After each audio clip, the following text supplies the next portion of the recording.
Senhorita Hawkins, enquanto está sentada aqui agora, você sente que está sob influência de álcool, drogas, medicamentos prescritos ou qualquer substância ilegal? Isso pode deixá-la confusa ou incapaz de entender os procedimentos de hoje ou ajudar seus advogados, se precisarem.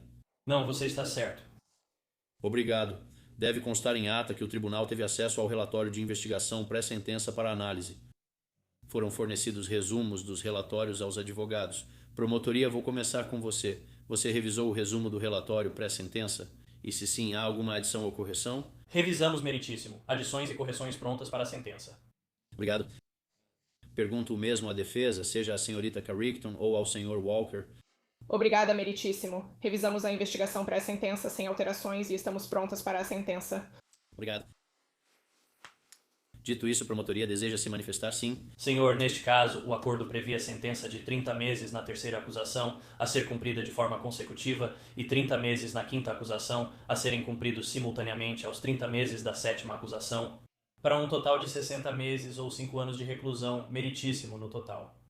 O Estado de Ohio chegou a essa conclusão à luz de todas as evidências, analisando o envolvimento da Sra. Tia Hawkins em comparação com o do Sr. Brian Moser, e foi assim que chegamos a acordo de 5 anos meritíssimo. Há algum motivo para uma das crianças? São 3 crianças diferentes nas acusações 3, 5 e 7. São recomendados e acordados 30 meses em 2 acusações. A terceira é cumprida simultaneamente. Qual foi a razão para a terceira criança não ter um fator de penalidade? Então, basicamente, a justificativa para isso, meritíssimos, é que nós iríamos aplicar 15 meses para cada um. No entanto, isso não é permitido pelas leis para crime de terceiro grau.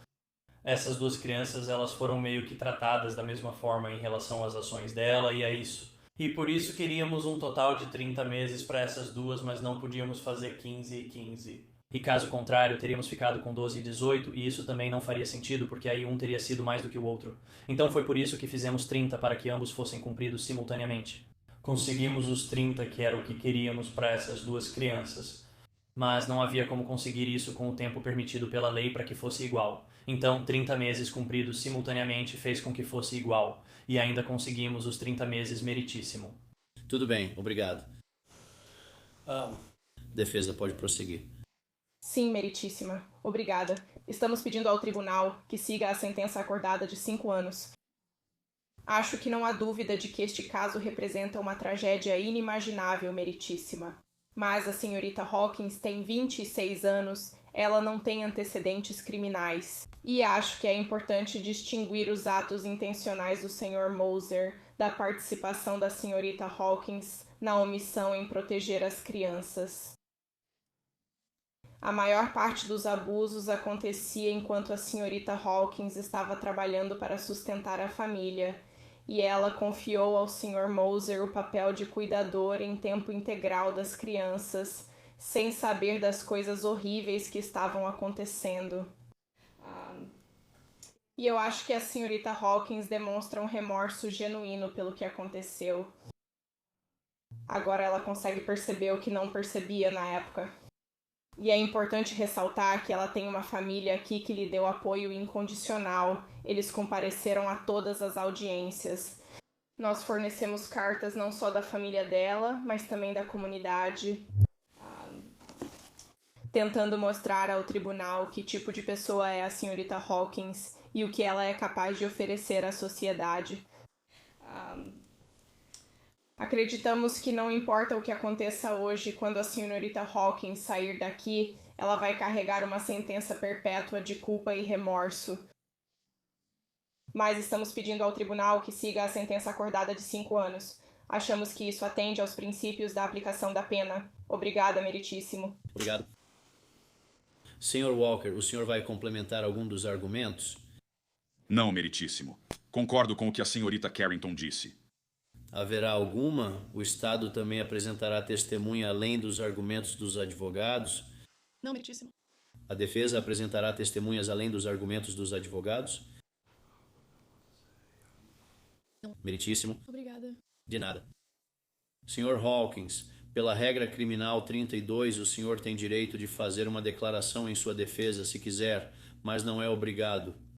Eu sei que a senhora já deu uma declaração aos oficiais que prepararam o relatório de investigação pré-sentença, Mas há alguma declaração que gostaria de fazer hoje, senhora? Se sim, agora seria o momento apropriado. Só queria dizer que amo meus filhos e desejo dar a eles a melhor vida possível. Se eu soubesse o que ele estava fazendo, isso nunca teria chegado tão longe quanto chegou. E que eu ainda teria meus 3 filhos.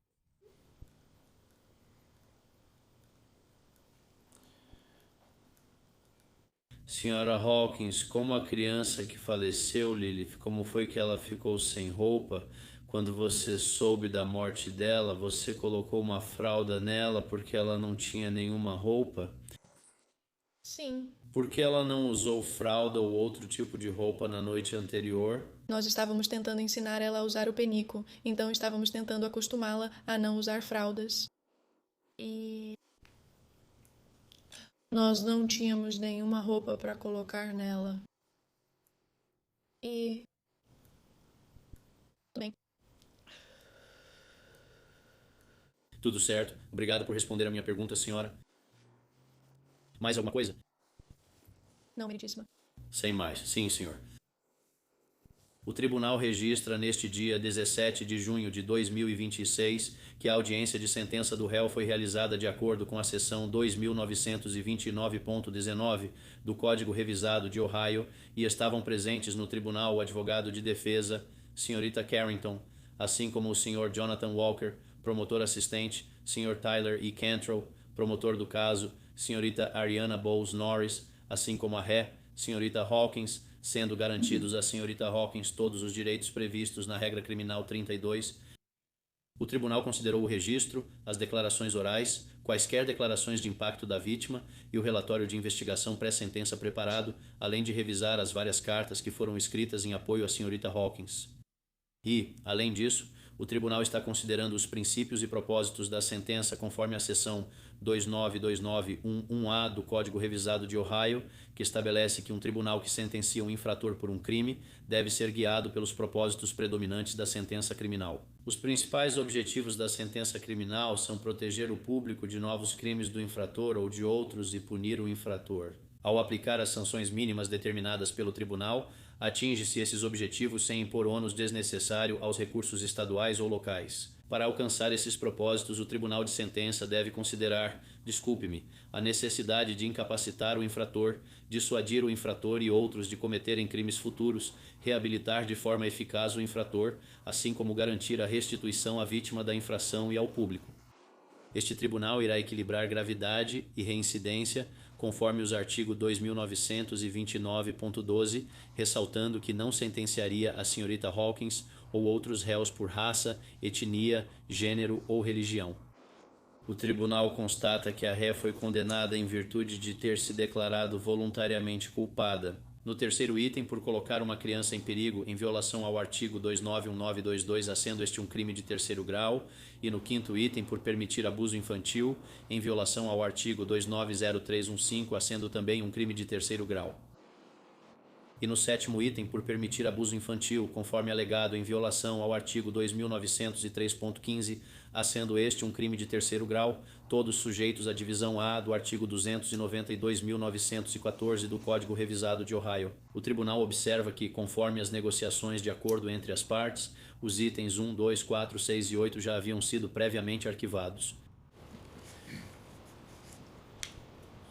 Claro, muitos policiais foram chamados ao local, e então o tribunal analisou esses vários pontos e eu acho que o que resume a maioria deles é este aqui. No dia 1º de julho de 2025, um sargento foi chamado aos apartamentos Timber Ridge, apartamento 15, em resposta a uma ligação para o 911. Tratava-se de uma menina de 2 anos que não estava respirando. Ao chegar ao apartamento, o sargento perguntou ao homem que estava na porta onde estava o bebê. Ele disse que o bebê estava no andar de cima e começaram a subir as escadas. Outro sargento, Walters, estava carregando a criança de 2 anos escada abaixo. Ele então deitou o bebê para começar as compressões torácicas. Ao chegar o resgate, o sargento Walters correu à ambulância com o bebê. O policial Sean Grooms também estava lá e entrou no apartamento para dar uma olhada e e ver se conseguia observar algo que pudesse se destacar no caso. Como, por exemplo, se o bebê tivesse pegado alguma coisa. Eles conseguiram avisar a equipe enquanto, no andar de cima, o sargento Phillips foi até o quarto à esquerda, onde havia um berço pequeno encostado na parede. Foi então determinado que eles não estavam no quarto correto. O quarto em que o bebê estava era o quarto com beliches. O sargento realizou uma busca, assim como qualquer membro da equipe que precisasse de informações da mãe da criança, e naquele momento já havia sido confirmada a morte da criança de 2 anos. Receberam informações e as repassaram à equipe. Eles também colocaram tia Hawkins, junto com a criança de 5 anos e um bebê de 1 ano, sentados no banco de trás do carro descaracterizado. Eles realmente pegaram o celular dela. O adulto do sexo masculino era Terry Michael Smith, o terceiro também conhecido como Brian Mosier, que mudou de nome. Esse é o nome que ele havia mudado recentemente no dia anterior ao incidente. O celular de Brian foi confiscado e o vice-xerife Grooms ficou responsável pelas crianças de 5 e 1 ano. Eles notaram que a criança de 1 ano tinha hematomas graves na testa e nas pernas. A criança estava apenas de fralda. O sargento Phillips obteve o consentimento de tia Hawkins para coletar material para DNA em seus tornozelos, no qual ela indicou que havia sangue proveniente de uma mulher, devido ao ciclo menstrual. Tia Hawkins foi informada sobre seus direitos Miranda e recusou a coleta de material para DNA nos tornozelos. Novamente, para verificar de onde vinha aquele sangue, os serviços de proteção assumiram a custódia das crianças de 5 e 1 ano. Ambas as crianças foram avaliadas pela equipe médica e também foram tiradas fotos dos hematomas que essas 2 crianças tinham em seus corpos. Levaram a senhorita Hawkins ao departamento do xerife para a entrevista. Por volta das 10h38 da manhã, o detetive Cooley entrevistou a senhorita Hawkins, mãe da criança falecida e das meninas de 5 e 1 ano, que também tinham sinais de hematomas e agressões. O detetive Cooley leu os direitos de Miranda à senhorita Hawkins, que concordou em responder e depor. Ela informou que por volta da meia-noite as crianças foram para a cama, foram colocadas para dormir, todas do mesmo jeito, cobertas e acomodadas. Tia disse que Lilith esteve acordada pela última vez por volta das 23h30. Ela estava correndo e brincando. Tia Hawkins afirmou que ela não tem nenhuma condição médica. Também disse que eles trabalhavam no desfraude dela. Ela disse que eles colocaram as crianças na cama, que não sabe nada sobre o galo na testa dela, não sabe se ela virou e bateu a cabeça no meio, no metal da cama, ou o que aconteceu. Ela contou que Brian Mosier, seu noivo, a acordou dizendo que Lilith não se mexia. Ela correu para o quarto e retirou Lilith do beliche de cima. Foi a senhorita Hawkins quem atirou. Tia afirmou que começou a fazer RCP em Lilith. Tia então disse que Brian e ela fumaram um vape de THC por volta das 23h enquanto as crianças assistiam TV. Senhora Hawkins afirmou que não fez nada com Lilith e também disse que Lilith não tinha aquele hematoma na cabeça quando foi dormir. Disse que Brian é mais disciplinador e cuida das crianças enquanto ela trabalha. Tia disse que Brian dá palmadas neles e disse que a senhora Hawkins realmente trabalha muito. Quando a senhora Hawkins foi dormir, sentiu que Lilith estava bem. Brian a cobriu, não sabe se ficou apertado demais no cobertor. Ela disse que pôs a fralda em Lilith após tentar a ressuscitação cardiopulmonar. Ela disse que fez isso para mantê-la coberta. Assim, ela não ficava totalmente nua. Depois, tia contou que Brian era mais duro e rigoroso com Lilith do que com as outras crianças. Ele batia nela sempre que ela fazia xixi ou cocô nas calças. Confirma que às vezes percebia que ele a agredia com força excessiva, chegando a dizer para ele que estava exagerando, e ela não faz ideia de como isso aconteceu com a morte de Lilith. Ela viu Brian empurrá-la e viu ela cair no chão. Isso acontece quando ela não controla o intestino, sendo Lilith, e ela não vai ao banheiro, ela a empurra. Ele a empurra e ela caiu. Nega o fato de vê-lo bater nas crianças em qualquer lugar que não seja no bumbum. Terry Michael Smith, o terceiro, também chamado Brian Moser, foi informado de seus direitos de Miranda. Ele afirmou que mudou de nome porque gosta do personagem da série de TV Dexter. Ele disse que colocou todas as crianças para dormir por volta da meia-noite. Depois foi para a cama com sua noiva Tien. Tien já estava dormindo. Brian disse que Aurora ficou à esquerda da cama. Lilith estava no meio e Isabelle estava à direita. Ele achou que seria fofo as três estarem assim na beliche de cima. O detetive Cooley explicou ao Sr. Moser sobre o galo na cabeça e perguntou sobre isso. Teria que ser um impacto forte para causar esse tipo de hematoma. Brian Moser disse: "Eu não bati nela na testa. Eu não bati. Eu posso jurar por tudo. Não lembro de ter batido neles em outro lugar além do bumbum, mãos ou boca.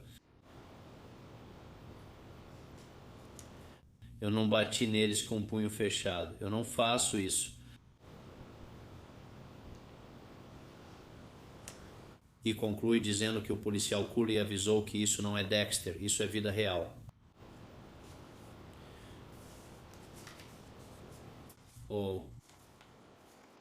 A declaração do réu é a seguinte: eu e Terry começamos a namorar em 8 de abril de 2025. Ele era muito carinhoso no começo, não tenho certeza de quando tudo começou a mudar. Acho que foi depois de incluí-lo no contrato de aluguel que ele ficou mais rígido. Ele cuidava das meninas enquanto eu trabalhava. Eu perguntava para as meninas como tinha sido o dia delas quando chegava em casa, e minha filha mais velha sempre dizia que elas brincaram. Foi bom e elas brincaram. As crianças, segundo a senhorita Hawkins, nunca tiveram medo do Sr. Moser. Iam até ele, sentavam-se em seu colo e demonstravam carinho. Depois ele mudou de nome. Naquela noite ele colocou as crianças para dormir e todas reclamaram um pouco, mas elas sempre reclamavam na hora de dormir. Depois disse que acordaria cedo, arrumaria as crianças e prepararia o café, deixando a senhorita Hawkins dormir mais, pois ela trabalhou até tarde. Então, de manhã, na manhã seguinte, o Sr. Moser disse para a senhorita Hawkins que Lilith estava morta. A senhorita Hawkins correu ao quarto, tirou Lilith da beliche e iniciou o RCP nela. Brian Moser estava segurando Isabel e disse para a Aurora subir as escadas. A senhorita Hawkins pediu ao Sr. Moser que ligasse para o 911, pois ele só a observava. Ele continuava dizendo para ela que sentia muito, mas nunca disse pelo que estava pedindo desculpas. Eles vieram ver como ela estava. Ela colocou uma fralda nela, pois não acharam uma calça. Ela só deixou ela dormir pelada porque iam lavar a roupa no dia seguinte. Depois a senhorita Hawkins foi interrogada, passou a noite presa e saiu no dia seguinte. Ela ficou cerca de uma semana em casa até ser levada novamente e desde então está na cadeia do condado de Amherst. Ela encerra sua declaração dizendo: "Eu amo muito minhas meninas. Eu só quero dar a elas a melhor vida que eu puder. Eu sinto falta delas e espero que algum dia eu possa vê-las novamente." A atitude da defesa foi cooperativa durante o processo de entrevista para a preparação do relatório de investigação pré-sentença. A senhorita Hawkins cumpriu 345 dias até a data de hoje, 17 de junho de 2026, pelos quais ela tem direito por lei ao abatimento em qualquer sentença imposta. Histórico familiar: a senhorita Hawkins nasceu em 22 de maio de 2000 no condado de Brown, Ohio, filha de Karen Sue Hawkins e Scott Stanford Hawkins, o segundo ambos de West Union, Ohio. Atualmente ela reside em West Union. A Rhea tem 2 irmãos biológicos, sendo ela a segunda entre os irmãos a nascer. Os pais dela nunca tiveram envolvimento com a polícia. Ela avalia sua infância de modo geral como boa, sem histórico de abuso ou negligência.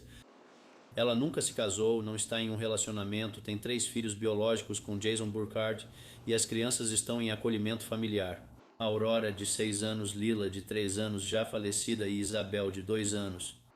A Rhea já teve envolvimento anterior com o Serviço de Proteção à Criança porque a Aurora foi à escola e contou que o pai dela a batia. A Rhea alegou mal entendido. O Serviço de Proteção à Criança se envolveu novamente porque a casa deles estava suja. A Rhea afirmou que tem 2 amigas próximas, uma com quem fala a cada 2 dias e outra com quem fala a cada 6 meses. Nenhuma das amigas teve problemas ou se envolveu em atividades ilegais. Ela disse que não tem outros conhecidos e nunca teve ligação com gangue. A Rhea informou que concluiu o 12º ano do ensino médio na West Union High School, no Ohio Valley Career and Technical Center, em 2019. Ela informou que nunca foi expulsa ou suspensa da escola. Ela possui as seguintes certificações adicionais de educação: certificação em culinária e certificação Service Safe. Ela não possui histórico militar. Ela avalia sua saúde como boa, fazendo uso de alguns medicamentos prescritos para depressão e ansiedade. Sobre o uso anterior de substâncias, a ré informou que experimentou álcool uma vez aos 16 anos e tomou menos de um copo de drink, mas não bebe regularmente, sendo a última vez em 31 de dezembro de 2025. Ela relatou que fumou maconha diariamente dos 18 aos 25 anos. Ela nunca participou de tratamento para abuso de substâncias. O histórico de emprego dela é admirável. Ela utilizou sua certificação em culinária e Service Safe, além do seu treinamento em alimentos e bebidas. Ela foi gerente tanto no McDonald's quanto no KFC Taco Bell entre os períodos de junho de 2023 e junho de 2025, por essencialmente um período de 2 anos no KFC, de agosto de 2018 até junho de 2022, um período de 3 anos e meio. E então, nesse meio tempo, ela trabalhou no Subway como gerente de linha e cozinheira. Ela relata atualmente não ter nenhuma renda ou despesa mensal, mas que quando estava empregada conseguia pagar suas contas. Como muitos adultos, ela às vezes se preocupava com dinheiro e tinha dificuldade para fechar as contas no fim do mês. Mas fora isso, ela conseguia administrar suas dívidas.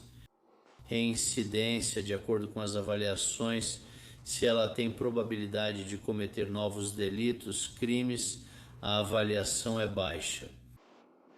Os fatores de reincidência, como se o delito foi cometido enquanto ela estava sob supervisão ou controle comunitário de outros tribunais ou instituições, não se aplicam. Se ela tem histórico de condenações ou decisões por delinquência juvenil, não possui condenação prévia por crime grave. Se ela respondeu bem às sanções anteriores em tribunal adulto ou juvenil, não há, porque não existe registro anterior, não há violações das sentenças nesses casos e ela não violou sua fiança. O próximo fator é se ela tem padrão de uso de drogas e álcool ligado à infração e recusa tratamento. No caso, ela não apresenta esse padrão relacionado à infração. E, por fim, a questão de se ela demonstra remorso genuíno por suas ações ou pela omissão. De certa forma, neste caso, os avaliadores dizem que sentem que ela demonstra remorso genuíno. Ela teve pontuação de 10 ou menos no sistema de avaliação de risco, indicando baixo risco de reincidência. O tribunal observa, e já havia observado anteriormente, que recebeu e analisou cartas de uma ex-professora da escola dominical da senhorita Hawkins, que permaneceu envolvida em sua vida na medida do possível, sempre demonstrando, acho que estrutura e orientação, e também ela indica que a senhorita Hawkins sempre foi receptiva e sempre gentil e respeitosa com seus filhos. Há também uma segunda carta da irmã que expõe o relacionamento dela com sua irmã. E então há um Sr. Fox ou Jesse Fox, ele ou ela, que dá uma declaração de credibilidade em relação à senhorita Hawkins. E por fim, foi recebida uma documentação de que, durante seus 345 dias de encarceramento, a senhorita Hawkins foi uma prisioneira exemplar sob custódia do departamento do xerife do condado de Adams, e que ela também, ao que parece, eles dizem que há remorso. Foi mostrado que ela carrega uma pasta com fotos de seus filhos e frequentemente fala deles. Dito isso, as perguntas que eu tinha sobre seguir a estipulação da pena eram por que o terceiro filho foi tratado de forma diferente. O tribunal teve dificuldade em decidir se a sentença de 30 meses se aplicava a cada filho. E novamente, eu não acho isso severo quando olhamos para a realidade disso. Então, isso reforça a preocupação e também como a criança acabou ficando. Percebi que às vezes as crianças dormem nuas, mas lá não havia proteção alguma. Pergunto em alguns casos, sabe, você iria ao supermercado, vasculharia todas as caixas de maçã, escolheria a maçã podre e levaria para casa para os seus filhos? Pais e mães sempre dizem não. Você vasculhou a caixa de maçã e achou esse Brian Mosier, a maçã podre. Você sabia que ele era uma maçã podre. Você viu a mudança no comportamento dele e não colocou nenhum limite. E eu tenho dificuldade com isso. Você quer comentar sobre isso? Você não precisa. Tudo bem.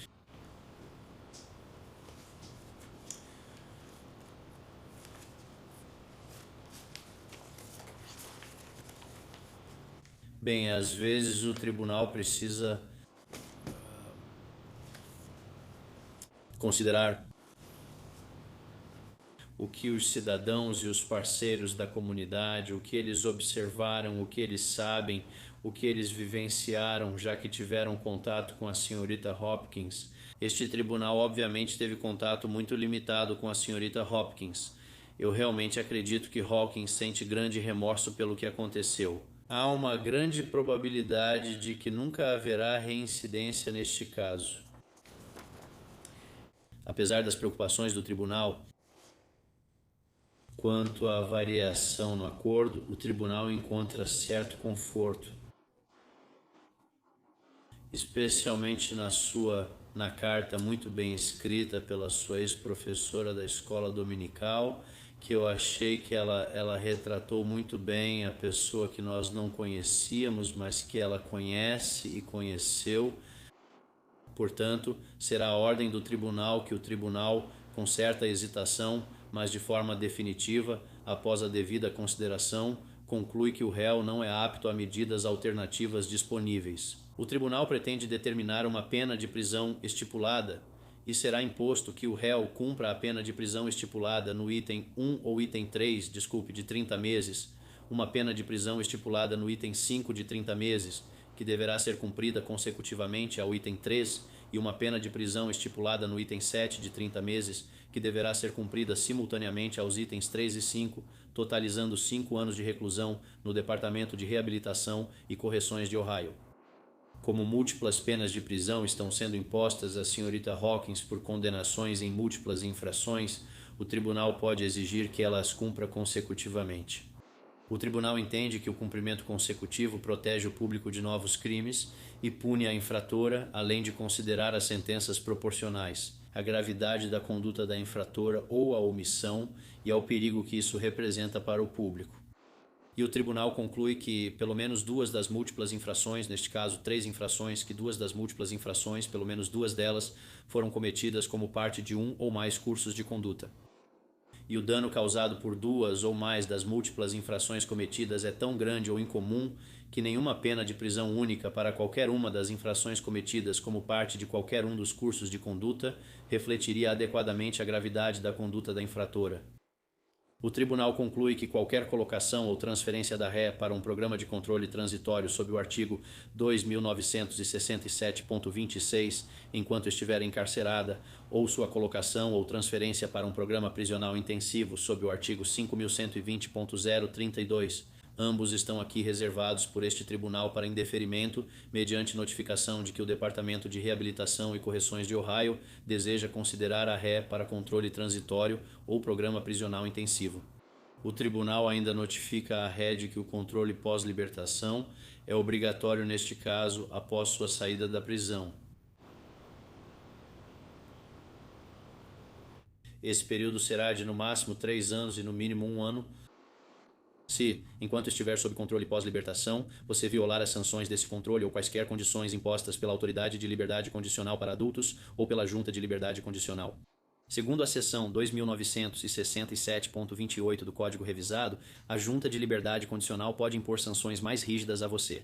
Pena de prisão de até 9 meses por violação ou pena cumulativa máxima para todas as violações. Não deve exceder a metade da pena de prisão original de 5 anos, conforme imposta originalmente, mas se a violação do seu controle pós-libertação for a prática de um novo crime. Enquanto estiver sob supervisão de controle pós-libertação, então você pode receber uma pena de prisão de, no mínimo, 1 ano ou o tempo que ainda restar sob sua supervisão de controle pós-libertação, o que for maior, por até esse período de 3 anos em qualquer ou em todas as 3 acusações, e isso pode ser exigido para ser cumprido além ou consecutivamente a qualquer outra sentença de prisão imposta pelo novo crime grave que venha a ser cometido. Isso fez com que você violasse o seu controle pós-libertação e você está sendo obrigado a cumprir, como parte desta sentença, qualquer período de controle pós-libertação imposto pela Junta de Liberdade Condicional, assim como qualquer pena de prisão pela violação desse controle pós-libertação. O réu deve ser conduzido sob custódia do Departamento de Reabilitação e Correções de Ohio pelo Departamento do Xerife do Condado de Adams. Ela receberá crédito por 345 dias a partir da data de hoje, 17 de junho de 2026. E, conforme a lei, ela receberá crédito pelos dias futuros sob custódia enquanto aguarda transporte para a instituição penal estadual, senhorita Hawkins. Você está sendo notificada que pode ser elegível para ganhar dias de crédito sob as circunstâncias especificamente definidas na seção 2967.193 do Código Revisado de Ohio. Você está sendo notificada de que esses dias de crédito não serão concedidos automaticamente a você, mas eles devem ser conquistados de acordo com o que está especificamente descrito na seção 2967.193. O tribunal não vê benefício algum questão da imposição de uma multa à senhorita Hawkins neste caso, e portanto não haverá multa imposta à senhorita Hawkins. Espero que qualquer dinheiro que ela venha a ganhar como remuneração do Estado seja enviado em benefício de seus 2 filhos restantes. A ré é ordenada, porém, a pagar todas as custas judiciais da acusação desta ação, para as quais a execução é concedida, bem como quaisquer taxas permitidas. De acordo com a seção 292.918, 292.918-A, 4 do Código Revisado de Ohio, o Departamento de Reabilitação e Correções está ordenado a reter fundos na quantia apropriada da conta da ré para pagar essas sanções financeiras mais limitadas sob a seção 294723A, 1.A. Se você não pagar essas sanções financeiras limitadas ou não fizer os pagamentos dessas sanções financeiras em tempo hábil, sob um cronograma de pagamento aprovado pelo tribunal, o tribunal pode ordenar que você preste serviço comunitário por um total de no máximo 40 horas por mês, até que o valor devido seja pago integralmente ou até que o tribunal esteja satisfeito de que você está em conformidade com um cronograma de pagamento aprovado. De acordo com a seção 2947.23, 294723A1B, se o tribunal realmente ordenar que você preste serviço comunitário em substituição ao pagamento das sanções financeiras, então, senhorita Hawkins, você ganhará crédito pela taxa horária de cada hora de serviço comunitário, o que reduzirá o valor devido nesse montante.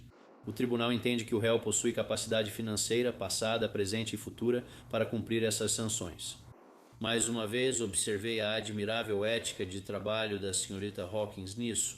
Ela foi gerente de 2 filiais de fast food muito movimentadas em nossa comunidade e também atuou nessa função. Com uma terceira, poderá ganhar de 17 a 22 dólares mensais do Estado. O tribunal conclui que, diante das sanções financeiras limitadas, ela pode obter renda para cumpri-las no passado, presente e futuro. Não houve depósito de fiança em dinheiro para o tribunal analisar devolução ao fiador ou confisco. Devido ao não cumprimento, a ré deverá se submeter a testes de DNA conforme o Código Revisado de Ohio, seção 2901. Antes de explicar o direito de recorrer, começo pelo Estado. O tribunal cumpriu o acordo de sentença? Sim, senhor. Advogado de defesa, mesma pergunta. Sim, claro. Muito bem, senhorita Hawkins. Você acha que o tribunal aplicou a sentença que você combinou ou aceitou com o Estado de Ohio? Sim. Senhorita Hawkins, esta agora é uma decisão final passível de recurso. Você tem o direito de recorrer da decisão deste tribunal, mas deve fazê-lo dentro do prazo. Faça isso em até 30 dias a partir de hoje, pois assinarei a sentença hoje. Como cidadão dos Estados Unidos, se você não puder arcar com o custo para apresentar esse recurso, então você tem o direito de recorrer gratuitamente. Se o tribunal possuir documentação que você precise para promover seu recurso das decisões deste tribunal, então, mediante sua solicitação, novamente, o tribunal fornecerá esses documentos para você gratuitamente. Se você não puder arcar com o custo de contratar um advogado para representá-lo de forma eficaz, como o tribunal acredita firmemente que tanto a senhorita Carrington quanto o Sr. Walker fizeram neste caso, então, mediante sua solicitação, o tribunal deverá imediatamente nomear um advogado para representá-lo. Mas será exigido que você, senhorita Hawkins, pague uma taxa de 25 dólares ao Fundo do Conselho de Energia. Senhorita Hawkins, eu insisto e enfatizo para você que deve apresentar esse recurso dentro de 30 dias a partir da data de hoje. Senhorita Hawkins, entende seus direitos de recurso? Sim, claro. Senhorita Hawkins, você sabe que deve entrar com o recurso em até 30 dias a partir de hoje? Sim, muitíssimo. Tem dúvidas sobre sua sentença ou direito de apelar? Estado de Ohio, você tem algo adicional ou alguma objeção que gostaria que fosse registrada neste momento? Não, meritíssimo. Senhorita Carrington e Walker, vocês têm algo adicional ou alguma objeção que gostariam que fosse registrada neste momento? Não, meritíssimo, obrigado. Senhorita Hawkins, deseja que seu advogado destaque algo ao tribunal antes de encerrarmos a audiência? Não, você não está. Senhorita Hawkins, sempre valorizei sua cortesia com o tribunal e a equipe ao longo deste processo. E agradecemos por essa cortesia demonstrada. Estamos fora da gravação.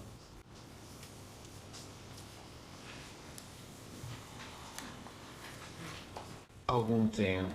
Estamos Você... pronto para ir.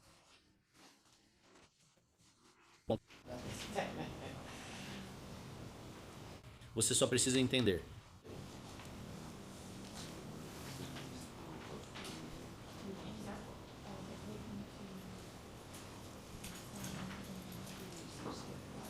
Sim.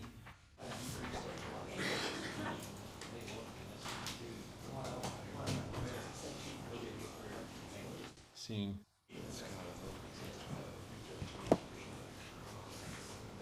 Isso é meio legal. Meu advogado também está tentando falar comigo e eu simplesmente não acho que vai. Eu estou.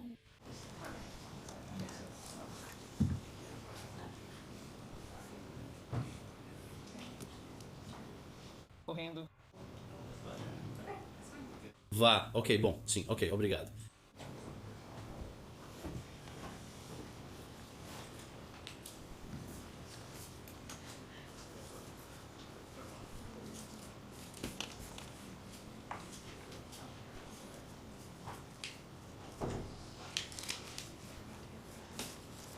Senhorita Riley? Obrigado.